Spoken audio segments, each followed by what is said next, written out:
पगार आहे 25 तारीख दिली आम्हाला. कधी 2 मिनिट सर काही का केवायसी करून घ्यायचं. मोहम्मद शेख आहे. मी गुलदीचा विडी घरकुलमध्ये राहतो. तिथं इंडियन टाकीज येत नाही. म्हणजे अशा परिस्थितीत आम्हाला लई त्रास व्हायला लागला. आता सकाळी 7 वाजता येऊन इथं बसलो मी. काय आता आम्हाला लई पूर्ण आता एक सिंगलच टाकी आहे सर. सिंगलच टाकी आहे. आता दुसरी टाकी भेटायला आता आम्हाला इथं अजून उद्या या परवा या केवायसी करा असे अडचणीला सामोरे जात आहे.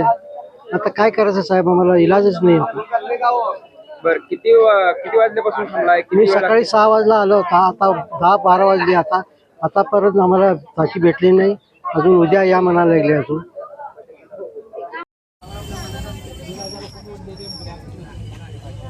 पाटाय साहेब, आता 23 तारखेपासून घरपोच सेवा म्हणतात. आज 25 तारीख आहे. आता कुठली 23/3 पासून आज 25 तारीख आहे. घरपोच सेवा कधी मिळणार आहे त्यांची? 4था-5वा हेलपाट आहे माझा. मी बाळ्यावर येतो इथपर्यंत रोज. कामधंदा सोडून 4 हेलपाटे झाले माझे. काय उत्तर काय देते? आता ते बोर्ड लावलाय त्याने, गर्दी करू नका, 23/3 पासून घरपोच सेवा मिळेल. आज 25 तारीख आहे. 25/3 आहे आज. गॅस सिलेंडरच नाही म्हणते. हा, मग आता हे कसं करायचं? जेवायचं कसं? काय काय खायचं आता हे बघा. आता हे काय सगळं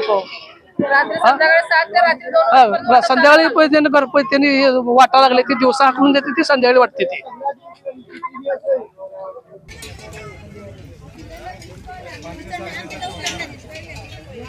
लक्ष्मी नागनाथ बसू दे.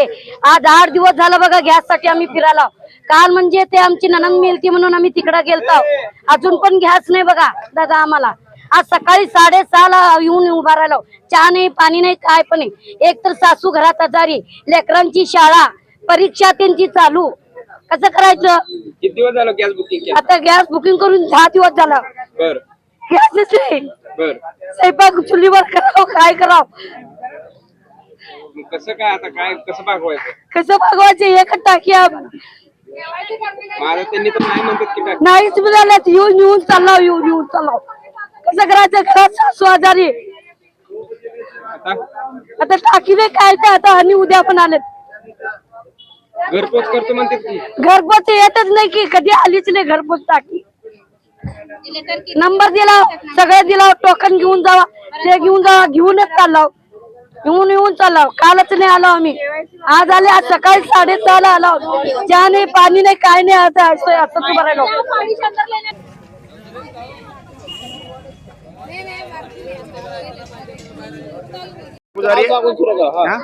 गेले बुधवारी आला तर ना संतोष गाजू त्याच्या अगोदर आलं तर ना 15 दिवस झालं. आता जरा चिठ्ठी असली तर टाकी भेटणार म्हणलं सांगितलं. हा गेल्या बुधवारी आलं तर ना चिठ्ठी दिल्या तरी मी थांबलो. आता संपलं, आता नाही पुढच्या बुधवारी या म्हणलं. मग आता चिठ्ठी घेऊन आलो. आतापर्यंत नाही म्हणाला. मग आता कोणाला कसं? मग आता किती वेळ झाला थांबलाय? किती गर्दी? सकाळी 8 वाजता आलो मी. आता येऊन ना त्यांनी नाही म्हणून सांगितलं. माल नाही येते परत केवायसी पण सांगायला. शिलाई काम करतो. शिलाई काम, शिलाई कपडे काम बुडूनच आहे. 2 वेळा तसंच झालं. हा तिथं आम्ही 85 नवीन घरकुल ना 85 मध्ये तिथं येतो आम्ही. हा तिथं पण आता अर्धा ना परत नाही म्हणून सांगायला. आता काय करू? लहान पोरं असते. गर्दी आहे, नागरिकांच्या हाल होतात ह्या गोष्टीतून. कशा पद्धतीचं नियोजन कोलमडलेलं दिसतंय? नियोजन पूर्ण कोलमडून पडलेलं आहे. आम्ही आत्ताच कंपनीला फोन केलाय. काल लोडच नाही आज, त्याच्यामुळे कोणाला सिलेंडर देऊ शकत नाही. रोज फक्त 1 लोड देत आहेत, जिथं 3 लोडची गरज असताना 1 लोड येतोय. त्याच्यामुळे सगळं नियोजन कोलमडून पडलंय. आत्ताच आम्ही आमच्या प्लांट मॅनेजरला आणि सेल्स ऑफिसरला रिक्वेस्ट केलेली हंबल की ऍटलीस्ट 2-2 लोड जरी दिले ना तुम्ही रोज, तरी पण एक 2-3 दिवस द्या 2 लोड. तर आमचं सगळा जेवढा बॅकलॉग आहे तेवढा कव्हर होईल. 1 लोडनी भागत नाहीये, कारण लोड एक असतो 500चा आणि लोक येतात तिथं 1000-1500 लोक रोज यायला लागलेत. तर ते सगळं नियोजन कोलमडायला लागलंय. आणि दुसरं म्हणजे कलेक्टरने आदेश दिल्याप्रमाणे घरपोच आम्ही देऊ म्हटलं तर लोक ऐकत नाहीयेत. सिंगल टाकीवाले असतात आणि लगेच संपल्या सिलेंडर इथं घेऊन येत आहेत. त्याच्यामुळे लोक ऐकायला पण तयार नाहीत, पॅनिक झालेले आहेत आणि सप्लाय पण व्यवस्थित सध्याला होत नाहीये. पण कुठेतरी आपण बघतोय की 5,500 तुम्ही टोकनचे वाटप केले. मात्र त्या टोकनच्या वाटप केले, पण वाटप आम्ही केलेलं आहे की एक सुनियोजितता त्याच्यात आणायची म्हणून टोकन वाईज आम्ही नंबर दिलेले होतो. परंतु ते पण कोलमडून पडलेलं आहे, कारण सप्लायच नाहीये. सप्लाय नसल्यामुळे प्रॉब्लेम झालेला आहे, बाकी काहीच नाहीये. सप्लाय जर रेग्युलर झाला ना कंपनीकडून, आणि ही परिस्थिती आता जस्ट उद्भवलेली आहे, नाहीतर एवढे दिवस तशी नव्हती. पण आता हळूहळू सुधारणा होतीये, कारण कमर्शियल सिलेंडर म्हणजे व्यावसायिक सिलेंडर मध्ये सुद्धा गव्हर्नमेंटने आता 50%चा कोटा केलेला आहे, जे की त्यांना एकही सिलेंडर मिळत नव्हतं, त्यांना सरकार आता 50%चा करत आहे. बाकीचे एलपीजी असतील किंवा भारत गॅस एजन्सी असतील यांच्याकडून मोठ्या प्रमाणावर पुरवठा होतो, मात्र इंडियन मोठ्या प्रमाणावर नाही म्हणता येणार त्यांच्याकडनं, पण त्यांचा प्लांट जवळ आहे, इथे सोलापूरमध्येच प्लांट आहे आणि आयोसेलचा प्लांट आहे हा चाकणवरून. तर चाकणवरून माल येतो आपल्याला.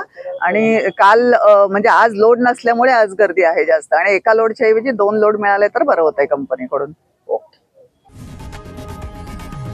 लोकशाही मराठी ऐका, पहा, जागरूक रहा.